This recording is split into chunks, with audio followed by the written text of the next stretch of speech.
नमस्कार दोस्तों, smart study में आपका स्वागत है। ई बुक पर आधारित आज अपना जो है वो 23वां टेस्ट है, ठीक है।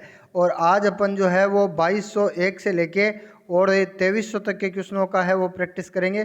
तो जितने विद्यार्थी है वो जल्दी से जुड़ जाइए ताकि अपन वो सेशन को स्टार्ट कर सके, ठीक है। चलिए, आप है वो पहले क्वेश्चन का है जवाब दे दीजिए।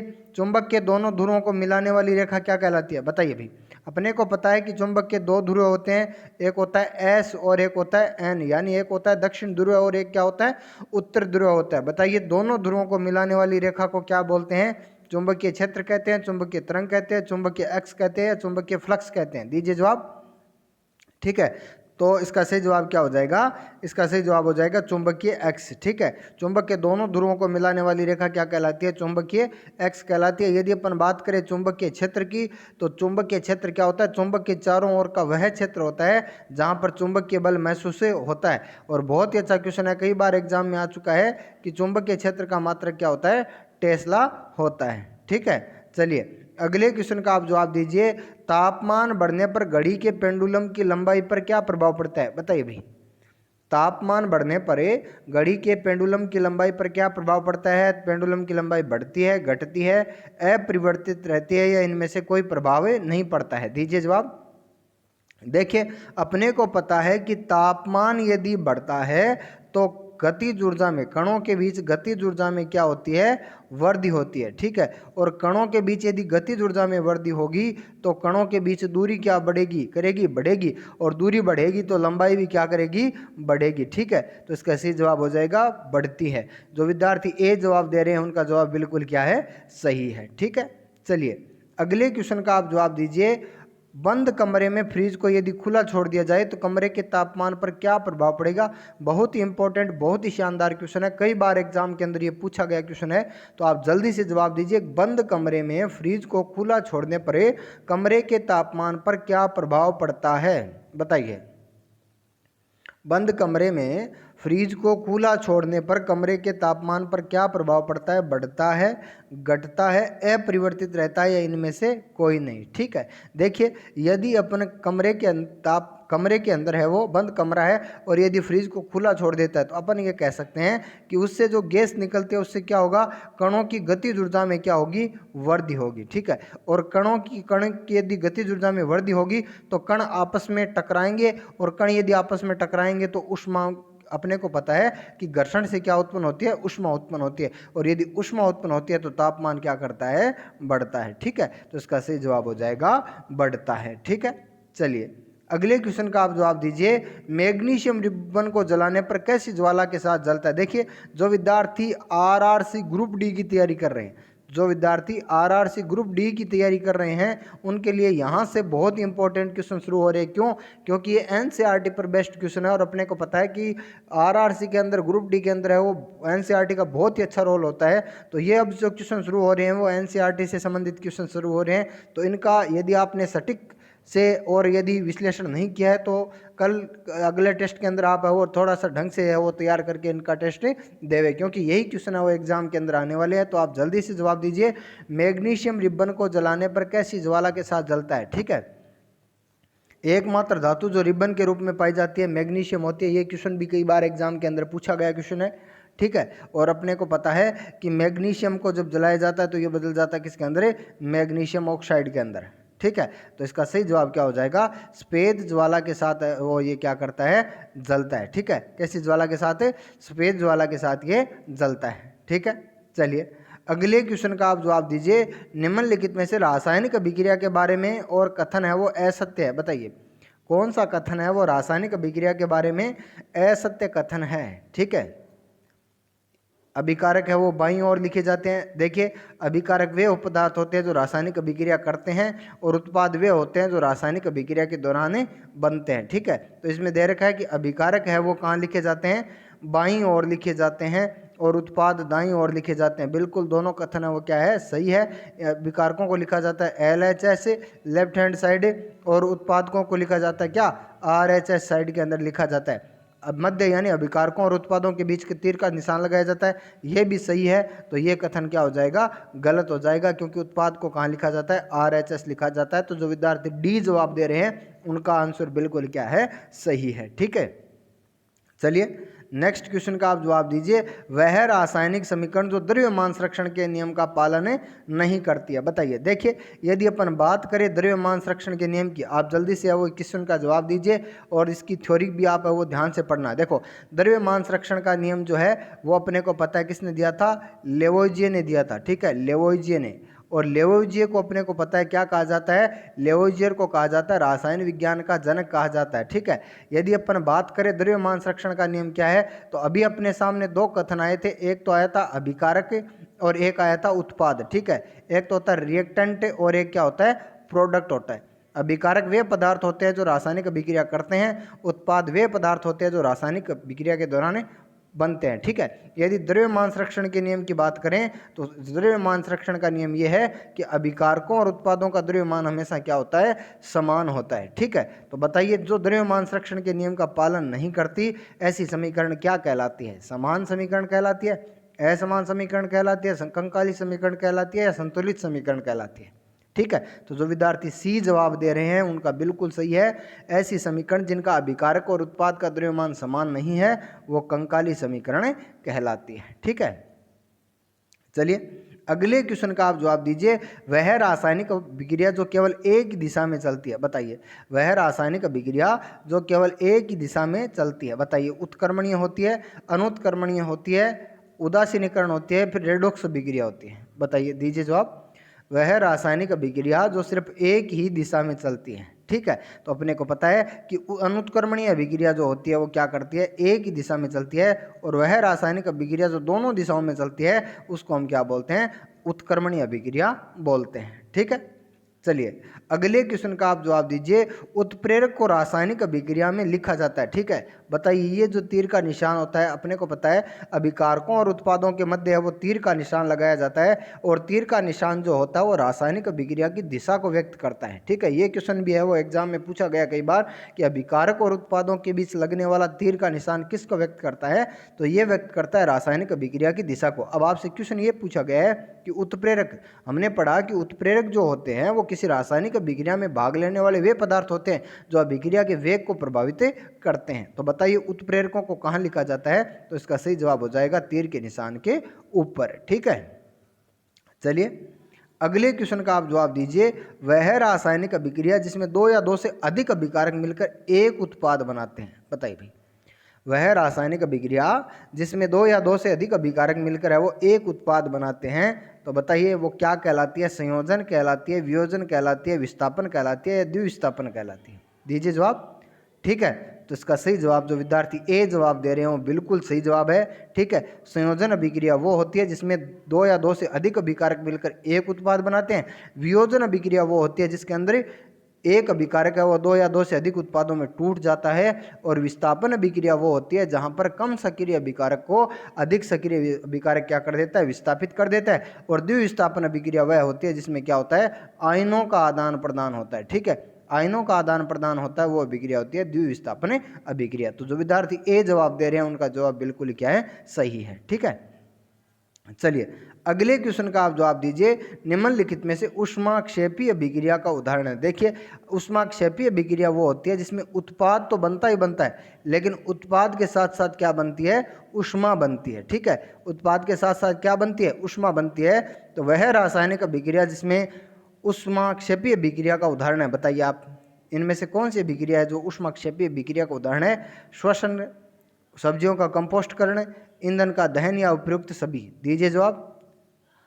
तो जो विद्यार्थी डी जवाब दे रहे हैं वो बिल्कुल ही सही जवाब है, उपयुक्त सभी अभिक्रियाएं जो है वो ऊष्माक्षेपीय अभिक्रियाएं होती है। ठीक है, चलिए अगले क्वेश्चन का आप जवाब दीजिए, फेरस सल्फेट में जल के कितने अणु, सॉरी ये गुण नहीं है, इस शब्द को आप अणु पढ़े, फेरस सल्फेट में जल के कितने अणु विद्यमान होते हैं। ठीक है, मैंने आपको कई बार है वो बताया, एक तो आपको याद रखना है कॉपर सल्फेट, एक आपको याद रखना है कैल्शियम सल्फेट, एक आपको याद रखना है फेरस सल्फेट और एक आपको याद रखना है सोडियम कार्बोनेट।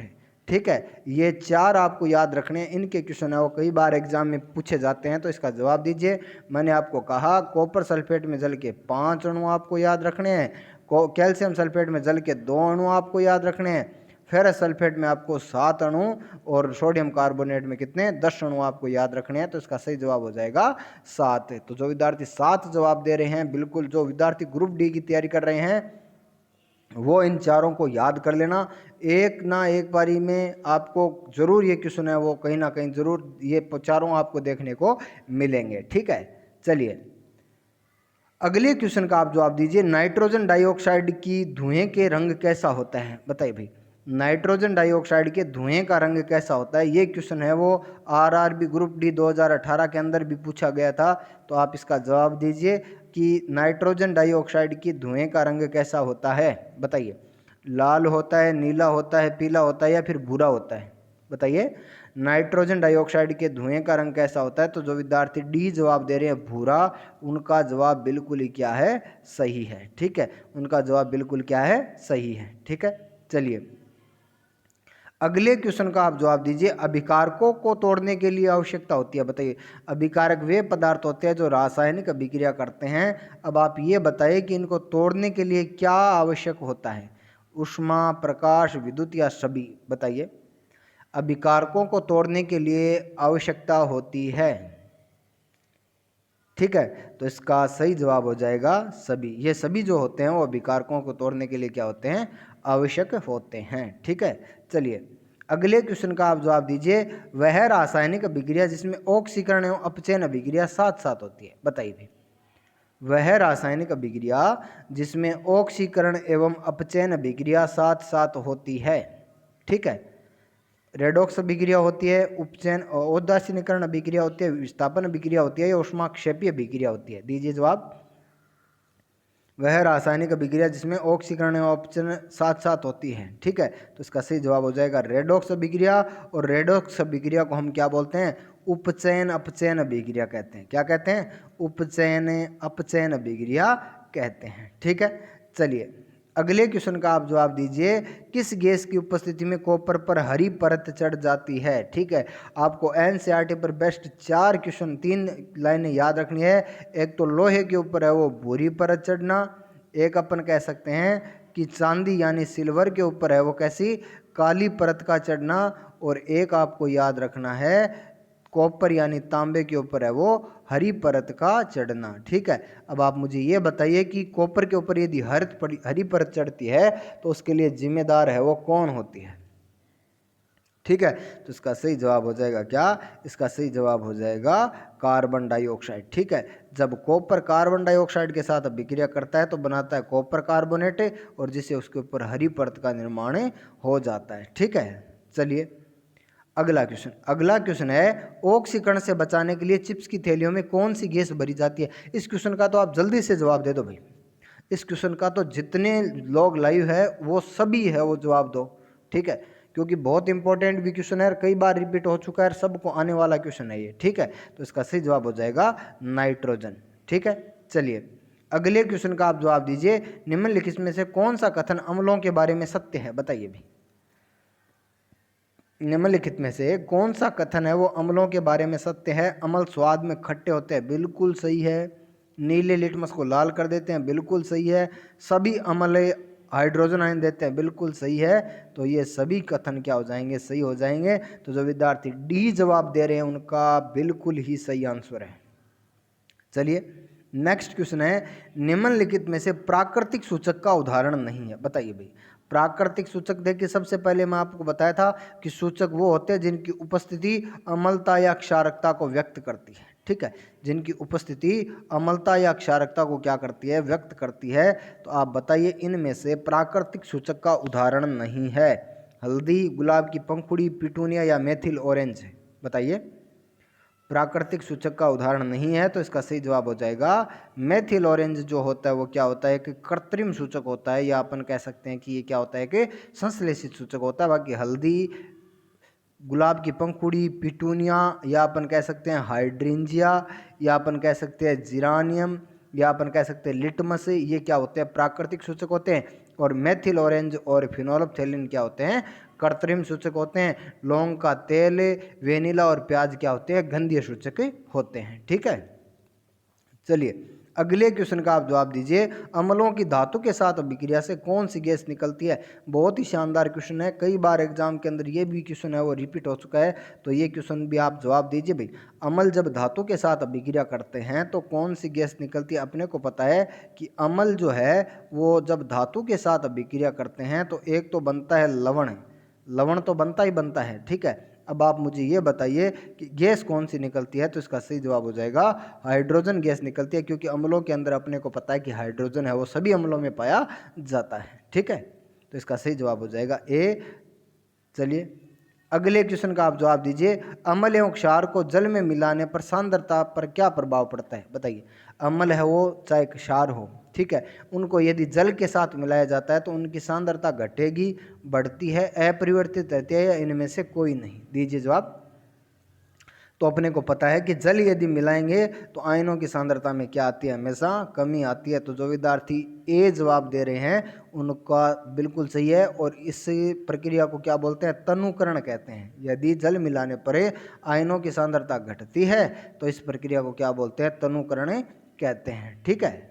चलिए अगले क्वेश्चन का आप जवाब दीजिए, किस ग्रह का वायुमंडल सल्फ्यूरिक अम्ल के बादलों से बना होता है। ठीक है, सल्फ्यूरिक अम्ल, H2SO4 रासायनों का राजा, कशिश का तेल। ठीक है, ये बताइए किस ग्रह के वायुमंडल है वो सल्फ्यूरिक अम्ल के बादलों से बना होता है। ठीक है, दीजिए जवाब। बुध, बृहस्पति, शुक्र या शनि। दीजिए जवाब।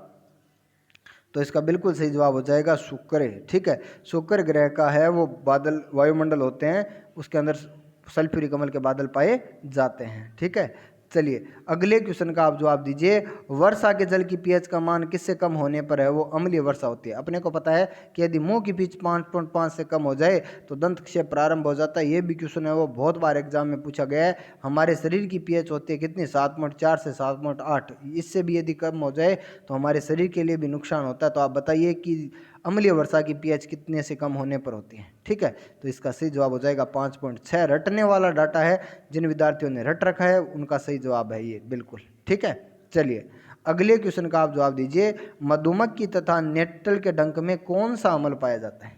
बताइए भाई, मधुमक्खी तथा नेटल के डंक में कौन सा अम्ल पाया जाता है। बताइए, मधुमक्खी तथा नेटल के डंक में कौन सा अम्ल पाया जाता है। लैक्टिक अम्ल, मेथेनोइक अम्ल, एथेनोइक अम्ल या फिर टार्ट्रिक अम्ल।